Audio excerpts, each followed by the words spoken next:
paano kung merong emergency? Kung may emergency dyan sa eskwelahan, sa gabal sa gabal tong ano na to, ayan di ba? Exit to para sa eskwelahan kung may emergency man lang o magkaroon man ng anumang sakuna dyan sa loob, makakalabas agad. Ay katulad nito, tinayuan ng building guys, so magkakaroon pa ng struggle dito o pagsisikip na imbis na maliwalas yung dadaanan mo, pwede makatakbo yung kung sino man yung nandyan sa loob ng mga bata. Tayuan mo ng building, di ba? Hanggang dun sa taas yan. Bagong bago pa yung building guys, wala pang mga bago pa yung ganyan, di ba? Yan, mga exit may mga nakaharang. Talaga ikaw Chua,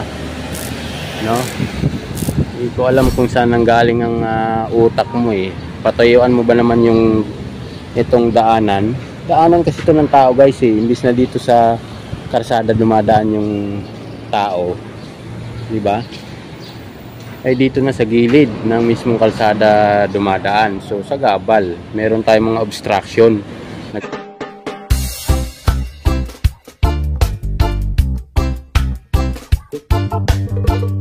Guys, magandang araw sa inyo. Welcome back na naman sa ating YouTube channel. Ito yung pinatayo ni Chua na Barangay 313. Ayun, soon 31 pala to guys. Ayan tingnan mo nga naman pagka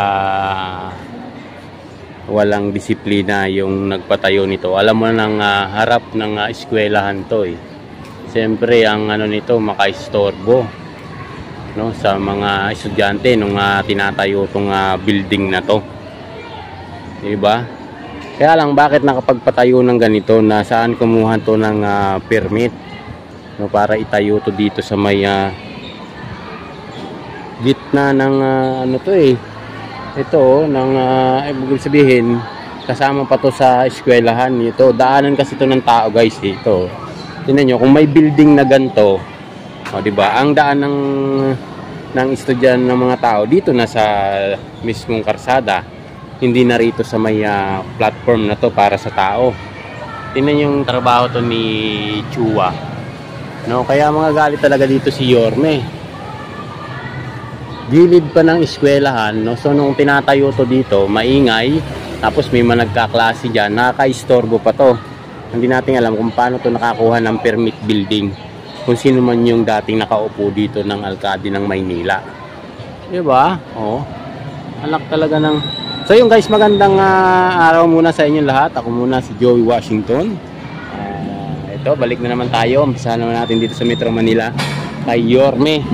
Iba talaga to si Yorme ngayon, Mala Duterte na rin, Tama lang yan kasi nga pag hindi tayo tumapang, kung manunungkulang kasi ito sa bansa natin, kung mahina-hina ang yung dibdib, huwag ka nang manungkulan, sabi nga ni Tatay Duterte. Kung ikaw ay hindi marunong kumatay ng mga pasaway, huwag ka nang manungkulan, diba? So yun, maraming salamat sa iyo Yorme, ikaw na ang aming talagang mata ng lungsod ng Maynila.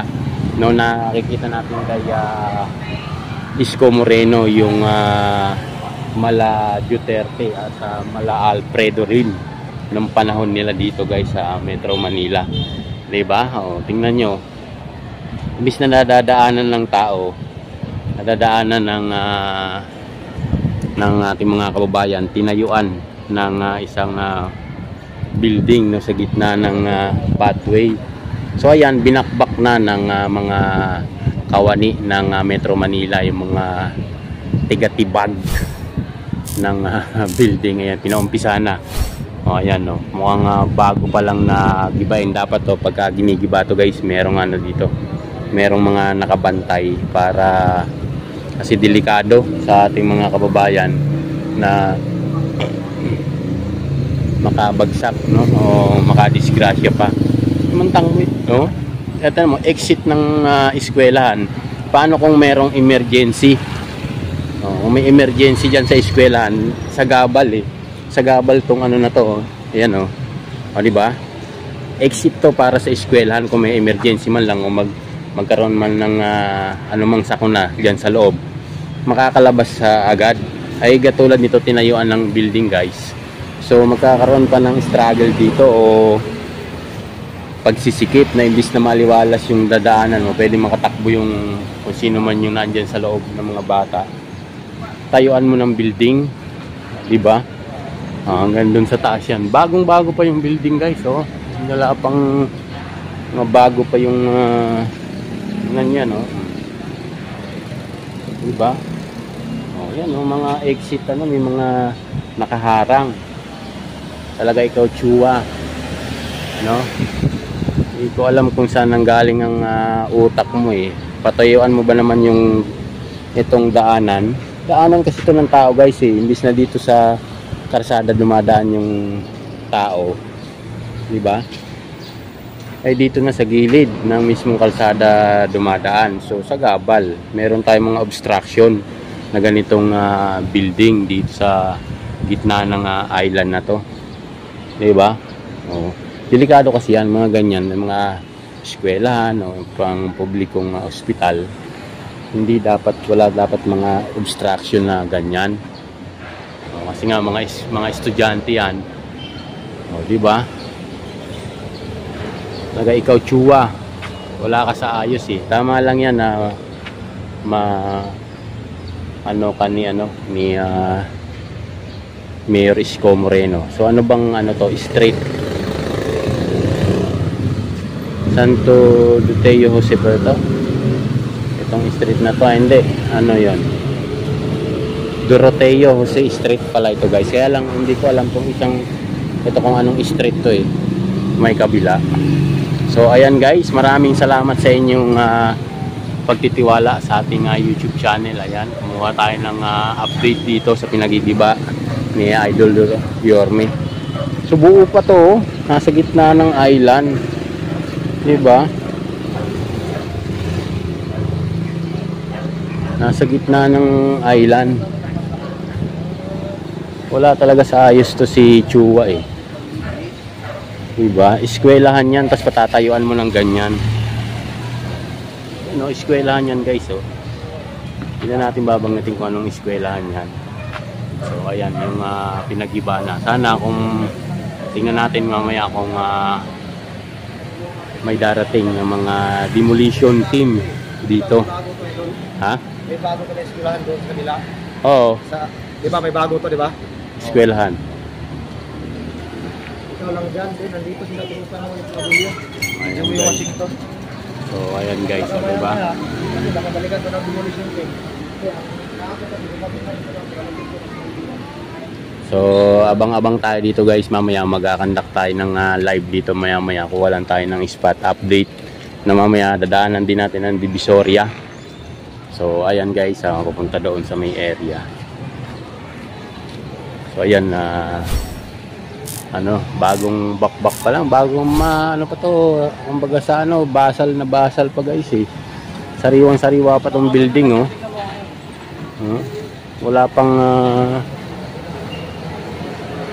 Wala pang kadumi-dumi, parang hindi pa nga nagamit eh. So inabutan lang siya ni Yorme, kaya pinabakbak ni Idol Yorme to guys. So ayan, iba na yung ganitong proyekto pinagawa ni Chua dito sa Maya Street na to. So yan nga naman, diba, napaka-pangit naman tingnan na pangalawa, naharangan ng building na to yung hangin na pumapasok dun sa eskwelahan, kasi eskwelahan yan eh, yun, napakainit na nga ng panahon natin, tapos didikitan mo pa.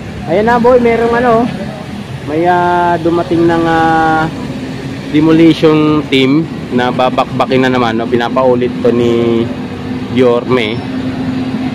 Meron naman pinapabalik, kaya babakbakin siguro nila yan. So titingnan natin na inuutusan yan ni Yorme guys. Ayan guys, diba? Maaga pa. So yan, talagang gigibay na yan. Kaya lang dapat yan ginigiba guys, yung time na walang pasok yung mga estudyante kasi napakaingay niyang pambutas at panggiba na yan guys, no? Dapat yan Sabado o kaya Linggo, yung 2 araw na yan na walang pasok ang mga estudyante kasi hindi makakapag-concentrate ang mga estudyante natin kung merong nagigiba ng ganitong building dito sa may street na to. You know, Barangay 313, no? Zone 31. Oh. So ayan, meron ng tiga giba, kaya lang sana gibain nila yan pag araw ng Sabado at Linggo, no, para hindi makaistorbo dun sa mga estudyante, no, dun sa mga estudyante na nag-aaral kasi nga malaking ano yan sa kanila, nakakaistorbo guys. So ayan, so yan yung gigibain sir. Ayan, sinabi nga nung ating mga kababayan dito, no, sinayang nga lang yung pinagpapatayo niyang mga ganyan na hindi naman napapakinabangan, no. Kung i-donate na lang nila diyan sa eskwelahan, kung ano man yung kung magkano man yung nagastos diyan na nailabas ng pinagpagawa diyan, sa taong bayan din kasi yung pera na ginamit diyan, for sure yan, no. Kung i-donate na lang nila diyan, binigay nila sa mga bata o libro man, ano man yung pwedeng kulang dyan sa eskwelahan na yan, maganda sana nakatulong pa sila. Pero kung ganyan na wala rin naman, gigibain lang na ganyan, no, diba, wala rin pong silbi. Magigiba ba tayo ngayon, sir? Hindi po kaya nakaka-istorbo yung sa mga estudyante ngayon? Hindi, meron tayong demolition team. Sarada muna itong dana. Itong area na to, sir. Okay. So, ayun, meron tayong demolition ngayon. Sayang lang yung perang pinagawa dyan. No? Talaga to si Chua. Daanan kasi ng tao yan guys, so, diba? Tapos pinatayuan nila. No, sir, good morning. So, ayan, tingnan nyo. Sayang lang yung pinagpatayo niyan. Sir, hindi kaya nakaka-istorbo yun sa mga estudyante natin pagka nag-vibrate yung pangano natin? Actually, sir, order lang din naman po ni Mayor yun. Pero baka na-visual naman ako yung mga sa klase. Ayun. Ang mas hassle dyan, sir, yung ventilation. Para sa mga estudyante. Oo. Babibrate kasi sa kanila yan. So, ayan guys, umpisahan nila yung walang tao ngayon. Sayang yung pinagawa dyan ni Chua. Kung dinonate niya na lang dyan sa eskwelahan. Tapos daanan kasi ng tao yan, eh. Tapos pangalawa, merong silang exit door dyan, no? Sumikip. So ayun guys, patuloy muna natin yung ating video. Hintayin natin yung demolition team na isasagawa ngayon. So isasarado tong area na to. So tingnan natin kung hanggang anong oras tayo dito. Maraming salamat sa inyo guys. Muling magbabalik. Babu.